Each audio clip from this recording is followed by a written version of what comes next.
How's it going, YouTube? The Roving Ronin here, and welcome to episode number 2. So we're actually doing a bit of a reshoot here in between the shooting of this video, actually, and the editing stage.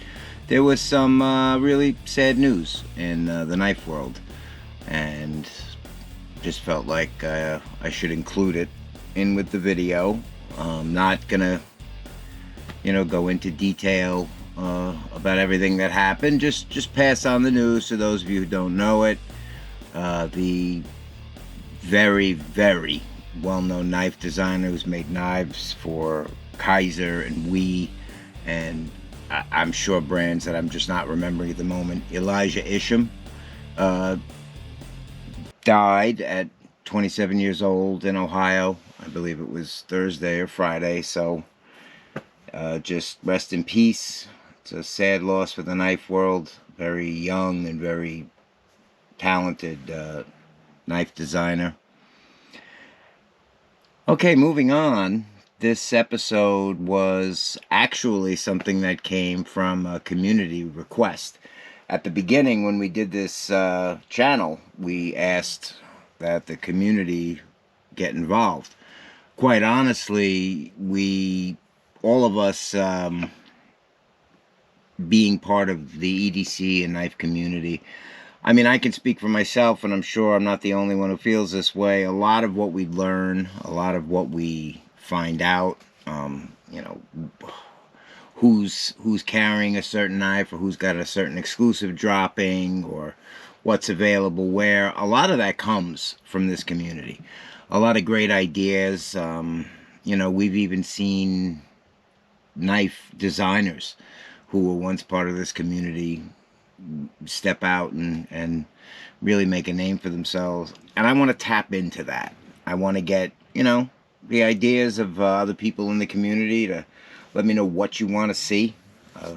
There has to be products, knives, EDC gear, something that you've been curious about. Maybe that's getting under looked at on YouTube, something that's kind of getting overlooked a bit. We're totally open to that. We have a great production team here with specialties in audio and media and retail. So, hopefully we'll have great content, but we want it to be the kind of content that, our audience has a say in. That being said, had an opportunity to go to one of our recurring locations, JTs Knife Shop in Port Jervis, New York. Gonna actually show you some pictures of some things we have in store in the future. An episode we want to do every once in a while called the Classic Corner. The JTs Knife Shop and owner Joe Tarbell, as I said in the first video, is a knife collector, enthusiast himself, and has one of the most amazing classic knife collections. He's gotten from just collections all over the country, and it's a great opportunity to kind of see how knives have evolved, and amazingly how they've stayed the same. How there's just certain aspects, certain features, certain design features in knives that just work, that don't go away. It's really amazing. Some of the functionality, some of the...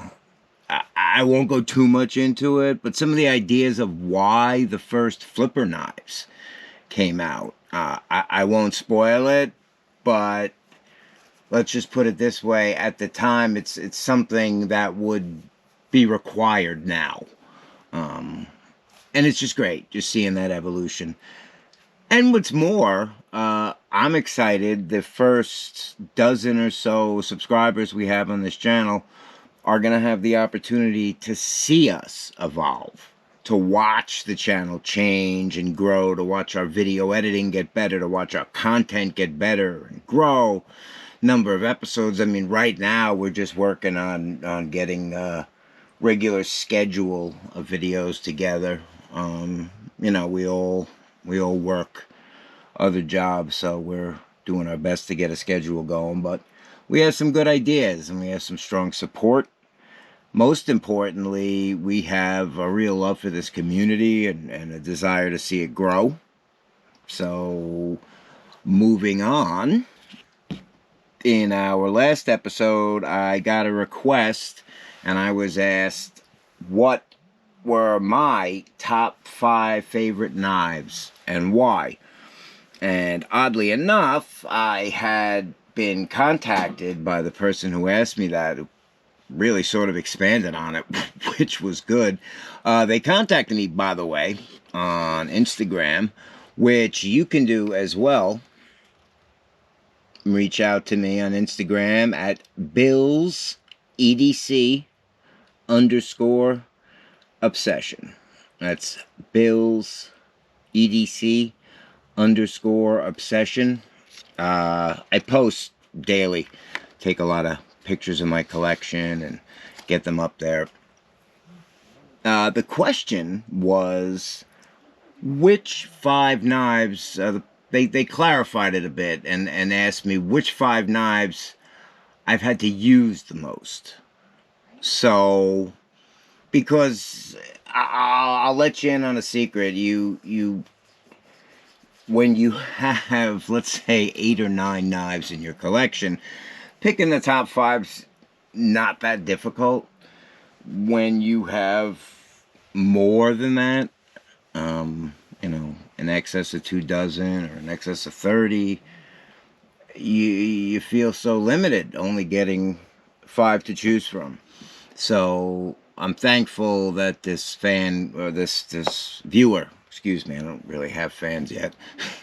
This viewer was nice enough to kind of clarify, like, the knives I used the most was very intriguing. I really had to think about it a lot, but I was able to come up with a pretty decent list.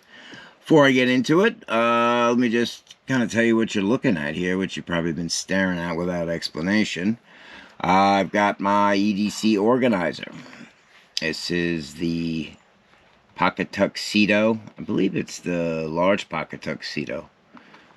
Taylor Knives, want to check them out if you're into organizers or leatherwork. They do some amazing stuff.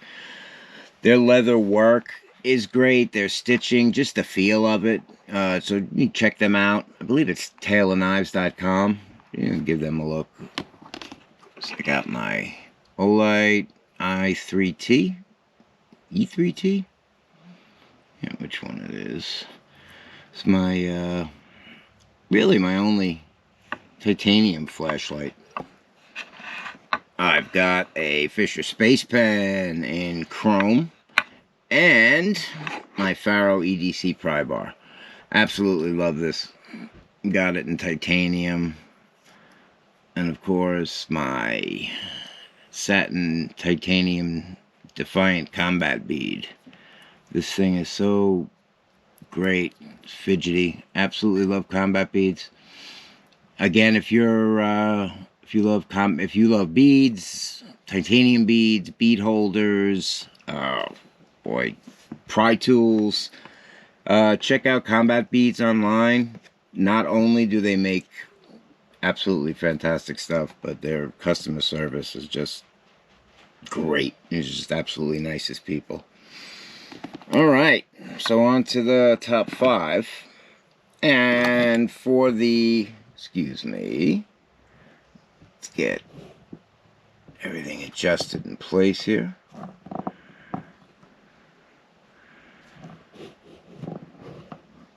There we go. Still learning as we go. Alright. So, actually, the first knife up on my list, number 5, was sort of easy to... I thought was going to be sort of an easy choice. And the funny thing is there is a knife that I could honestly say is kind of challenging that number 5 spot. But I haven't had it that long. It's a knife I've only had a few weeks, so I didn't really think it was fair after all the time my number 5 choice has given me. So, without further ado, my number 5 choice is my plain old Benchmade Griptilian. And I'm sure this is a knife everyone watching either owns a variant of or has owned at some point. It's just one of those iconic designs. Speaking of which, another sad passing late 2021, we lost Mel Pardue, the designer of the Griptilian. But this is just a plain S30V1. Bribery handles. Just your classic Griptilian. And just the utility of this thing and the feel of it. I got it. It was sort of the first premium-ish knife that I got, so I wound up just carrying it by default. It got comfortable, and yeah, this is one I've carried a lot, I've used a lot, but yeah, it's just the grip. It's really the best way to put it. Alright, moving on. Number 4 is a knife I really never expected to carry as much as I do. I didn't really, you know what it is, I didn't really get into the whole sheepdog cleaver craze when it first came around. Not that I didn't like the knives, not that I didn't like the designer. I wasn't feeling it at the time. And oddly enough, I had an opportunity to see another knife made by Chris Conaway, who designed the Sheepdog, and who was actually, I think he's the owner and operator of Sheepdog Knives. And that knife was the Kizer Deviant. And green linen micarta with a copper bolster. This one's got a good patina going on that copper. I don't know if anyone's ever handled this, but one of the great things about this is the action, and I honestly thought that this was an assisted knife when I first got it. It's an M390 blade. It's absolutely gorgeous, but the launch on this is just fantastic. It really is. It launches in a lot of ways like some of my assisted Kershaws used to. And because of that, just that ease of opening and that absolute drop shut action on this. Great. Absolutely love this thing. And the utility of the blade is absolutely fantastic. Not only do I have, I mean, you know, the overall length is only 7.25 inches. Alright. Now we got a 3-inch blade, a cutting edge of about 2.85 inches overall. But what gives this such a advantage in my mind anyway is if you look at the tip, just the way that whole sheep's foot worn cliffy, I mean we could debate exactly what it is, but that sheep's foot gives it that right up front, so everything lines up well. Just gives you a great purchase. It's a light knife. It's coming in at, you know, under 5 ounces. It's 4.8. The copper bolsters do add a bit to it, but I tell you, for action alone, I actually love this knife. It's one of the most fidgety that I have, and like I said, just give it a try. It honestly, it's the most jumpy thumb stud knife you'll ever operate. Alright, moving on to number 3. This one,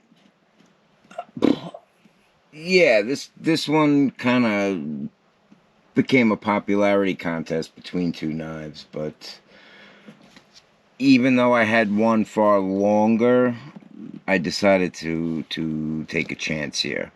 And nothing against the paramilitary 2 in any way. It's one of the staple knives of the knife industry. It's another one like the Griptilian. Almost every collection, every collector owns one, has owned one. It's just one of those knives. I'd feel worse if I was bumping it out for anything other than my number 3 most carried and favorite knife, or most carried knife, the Spyderco Shaman. Now, I've only had the Shaman since Christmas. I know that's a smaller sample than the 2+ years I've had the Paramilitary 2, but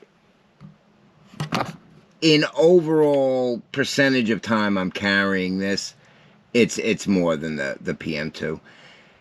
I really wasn't expecting what I got with the Shaman.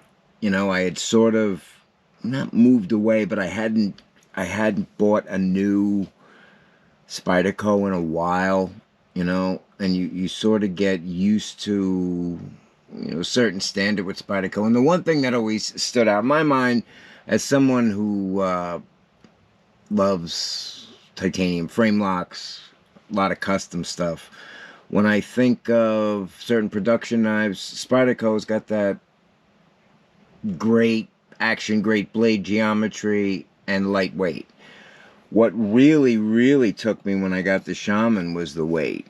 It's just between the G10, the handles, the contour G10 handles, the weight of the blade, the way it still works with the compression lock. It's also, and I have not yet broken it in enough where I can front flip it, so I'm not going to try and embarrass myself. But yeah, the Shaman, I mean, again, it's a basic Shaman. It's one of the S30s. At the time, the Shaman was a little bit difficult to get, so I sort of just jumped on anything I could. But yeah, this has served me well, and it did. It bumped out the Para 2 and Para 3. You know, otherwise, if it wasn't for the Shaman, it probably would have been a race between those two for the number 3 spot. Number 2 is not one I'm not surprised by it. It actually could have contended for number 1, but it might surprise some people who, as we go on, you see the size of my zero tolerance collection. It might surprise a lot of people that I chose this one over some of the other choices. But for my number 2 most carried or most used knife, the one I call on in my rotation the most, is the Todd Rexford Design Zero Tolerance 0801 Blackwash. This one was tough to get. And that's pretty much the story of both the Rexford designed knives I have from ZT. But this one, yeah, this one was really tough to get. You know, there's a number of variants of it too. They have a titanium variant with like holes down the scales. They have a copperhead version that's got this great copper inlay on it. This is all titanium. It's blackwash, so it's got that sort of black and almost working ZT finish. LMAX blade. Overall, we're coming in at 8.23 inches. Now, the blade, which comes in at 3.5, is really the reason this one gets carried so much. Just the way Todd Rexford gets subtle sweeps on the blade, the way Todd Rexford does a drop point, it's just the reason he's one of my favorite designers of all time. And the feel, the utility of this, I mean, it does have weight. Obviously, this is a heavier than normal knife. It's coming in at 5.8, so it's almost a full 6 ounces. It's 8.25 inches overall. We have a 3.5-inch blade on the button. And overall, the cutting edge is still coming in at about 3.3. So you're getting a lot of cutting edge on this LMAX blade. And it's just It's the knife that gives you feel. You know what I mean? It's, if you've ever really handled knives, it's just got that beefy feel to it that you absolutely love. Alright. Now, real quick, before I jump into number one here, couple of honorable mentions, only because I felt bad that some knives got left out. In the beginning, I talked about the Griptilian and how I actually had another knife that was sort of competing for that spot. And as it turns out, it's actually another Benchmade, but like I said, I really haven't had it long enough. But since I got it a couple weeks ago, I've been carrying it almost every day. So this is the Mini Adamas. Absolutely loving this. Again, the contoured G10 that they did. Now, I've handled the older one with the aluminum. It was great. It was just boxier than this, which is something I'm not always too comfortable with on the purchase. That boxy feel. This one's just contoured, and absolutely love that Cerakoted crew wear blade. Great action on this. Yep, that's my honorable mention. I'm only going to go with one because I could honorably mention more knives than I could possibly carry. Now, on to my number one most carried knife. And this might actually surprise people. But when I moved up, you know, in levels for the first time to what, you know, you would consider high-end knives, I got a Chris Reeve. And it's actually, I've owned two at this point in my collecting career, but it's actually the very first one I got. When I first got it, because it was a higher end knife, I found myself in that, I don't want to say trap, but I found myself in that rut of not wanting to use it, not wanting to carry it. Remember that Sebenza means work and use it. Carry it and use it. And that's exactly what I've done. I loved it so much. My wonderful wife got me a large Sebenza this Christmas, which I love, but it is still my small Sebenza 31 natural micarta inlays on it that I use the most in my collection. Almost had it. I know I can get that. It's gonna bother me. There we are. This knife, and that friend was right.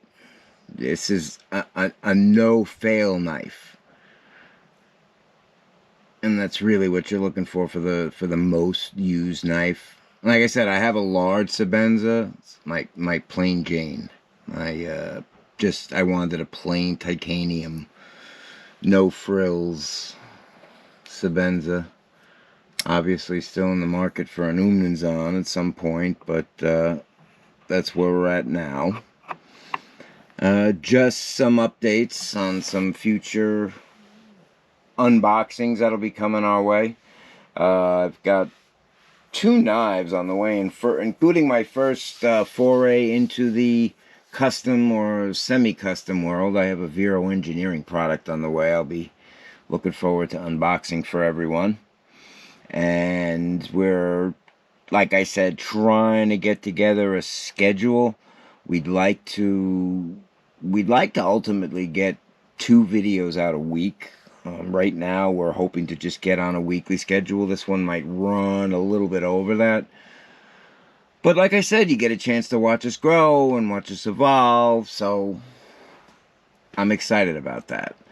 So if you know anybody who's interested in these kind of videos, and if you have any ideas whatsoever about content, things you want to see, gear you'd like reviewed, things you think might be overlooked, retailers that you've been curious about. You know, maybe we can work out some schedule of some way of going like into physical retailers and doing reviews as well.